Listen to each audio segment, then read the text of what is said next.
Your commentator is Joe O'Brien.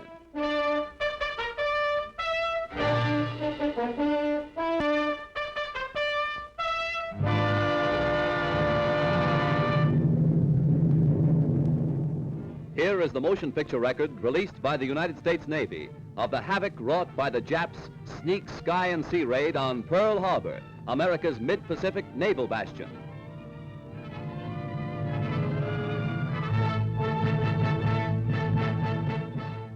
On December 7th, 1941, Japan, like its infamous Axis partners, struck first and declared war afterwards.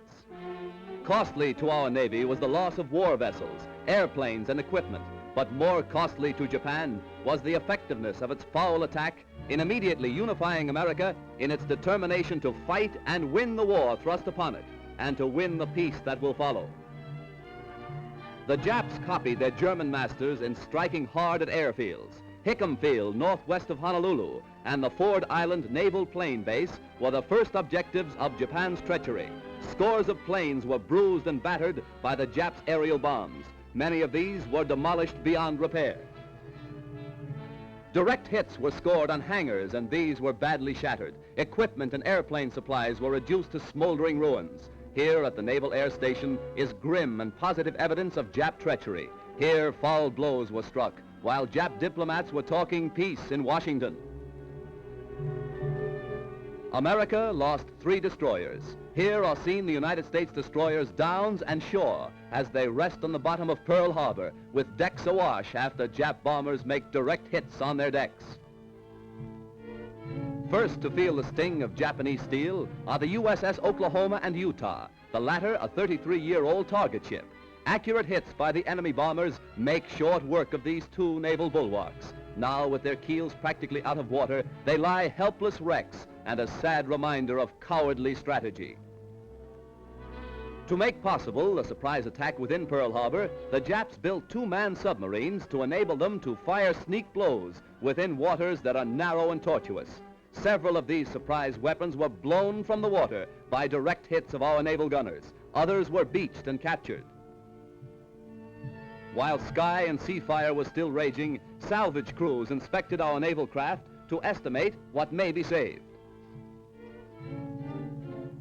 Before the din of bursting bombs had been silenced, preparations were underway to salvage these 2 warships. At low tide, the huge propeller of the Oklahoma, stilled by the enemy, was high above water. It is believed that the small 2-man Jap submarines carrying dual torpedo tubes were responsible for these 2 losses to our Pacific fleet.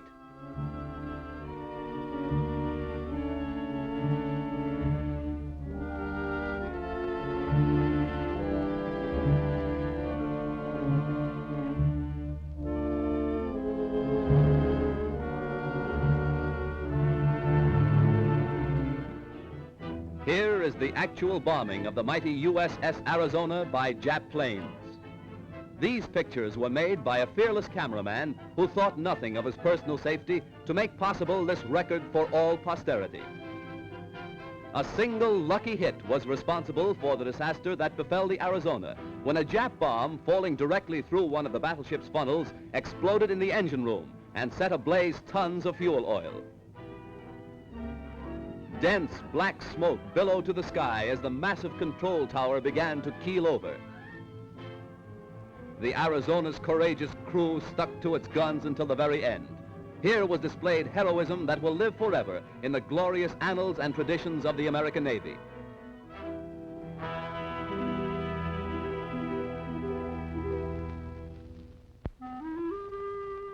The once mighty Arizona now rests on Pearl Harbor's muddy bottom, a pitiful relic of its former self, a grim monument to the treachery of Japan. The once mighty dreadnought's armor plate is twisted and torn, but the great battleship's control tower still stands, a defiant beacon that in days to come will cast its shadow upon Nippon's very shores. At Pearl Harbor, at Hickam Field, in the bomb-pocked streets of Honolulu, ever is written history. History with a tragic, treacherous pen. History that 130 million Americans will never forget. And in days to come, the Japs, too, will remember Pearl Harbor. Here is a tragic, unforgettable page in the annals of America. Here, the cunning deceit of the Japs will never be forgotten. Here, they hoped to score a knockout before the war began. The Arizona's gun crews, battered and broken, fired to the last, their guns pointed skyward, from whence the enemy appeared. The Jap sneak blow cost hundreds of military and civilian lives. The treacherous attack cost our Pacific Fleet 2 battleships outright, another capsized, the loss of 3 destroyers and a mine layer.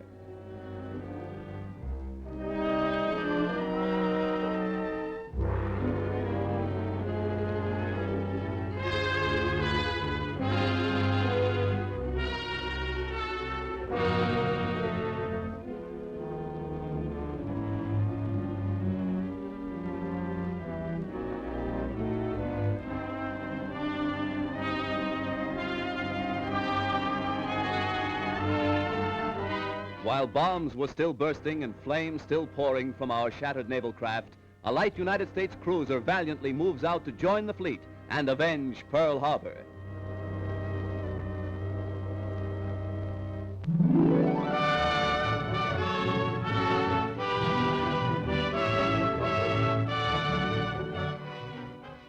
June 3rd, 1935.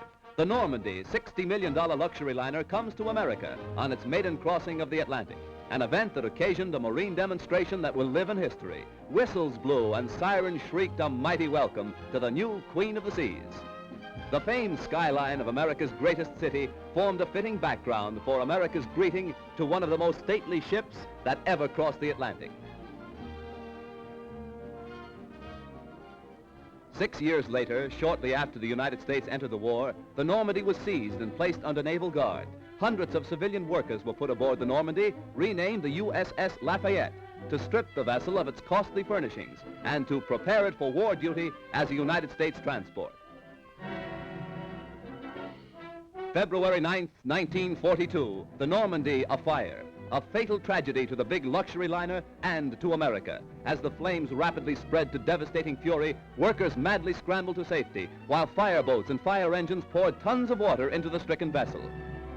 All fire doors, vertical and horizontal, were closed to protect the ship's vitals from the flames, but this was all in vain. Dense clouds of thick, acrid smoke billowed far out over Manhattan, casting a mucky pall over Midtown and downtown New York. While the blaze was at its height, hundreds of doctors, nurses, and first aid workers were rushed to the scene to remove the wounded and to administer first aid to scores overcome in their efforts to stem the fury of the spreading flames. Millions stood in awe when the Normandie first reached America on its triumphant maiden voyage. Again, millions line the New York and New Jersey shores to sadly observe the passing of the doomed and ill-fated ship. Rear Admiral Adolphus Andrews, Commandant of the 3rd Naval District, ordered all hands ashore to save the lives of those who were heroically battling to keep the huge liner upright. Hour after hour, tons of water were pumped into the Normandie, causing a bad list to port, as strong hawsers snapped and tugs strove to push the giant vessel close to the wharf.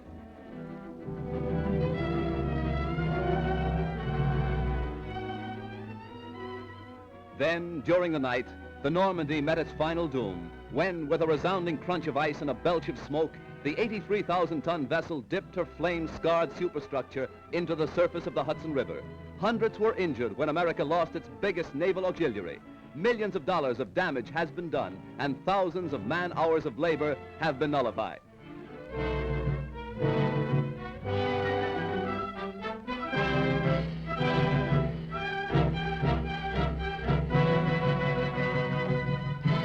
Accident or sabotage, the world may never know. But the fate of the luxury liner Normandie, rechristened the USS Lafayette, is one of the major catastrophes of our day.